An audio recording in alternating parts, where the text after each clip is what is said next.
Hello everyone, welcome to our channel আমাদের প্রতিদিন। আজকে মঙ্গলবার, সকালে পুজো হয়ে গেছে।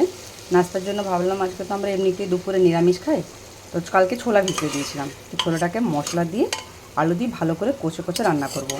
এখানে যে মশলা আমি দিয়েছি, মানে যে তেল গরম হয়ে যাওয়ার পরে একটুখানি ফোড়নে দিয়েছি তেজপাতা, শুকনো লঙ্কা আর গোটা জিরে। দেওয়ার পরে একটা মশলা বানিয়েছিলাম পেঁয়াজ আদা রসুন আর কাঁচা লঙ্কা দিয়ে। সেই মশলাটাকে দিয়ে ভালোভাবে এটাকে কষিয়ে নিয়েছি, সাথে একটু স্বাদ মতো নুন আর পরিমাণ মতো হলুদ দিয়ে ভালোভাবে মশলাটা যেই কষানো হয়ে যাবে তখন একটা টমেটো দিয়ে দিয়েছি। আর তারপরে কেটে রাখা যে আলুগুলো আছে সেগুলোকে আমি এটার সাথে মশলার সাথে বেশ কিছুক্ষণ কষিয়ে নিয়েছি, মোটামুটি 7-8 মিনিটের মতন। আলুটা কষে নেওয়ার পর ভিজিয়ে রাখা ছোলাটা দিয়ে এখন এটাকে ভালোভাবে কষিয়ে নেবো।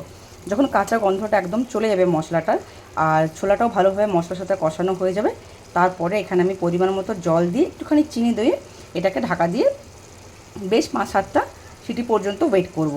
এটা রুটি দিয়েও ভীষণ ভালো লাগে, পরোটা দিয়ে ভালো লাগে, আর অনেকে এটা দিয়ে ভাতও খেতে পছন্দ করে, আর মুড়ি তো ভালো লাগেই।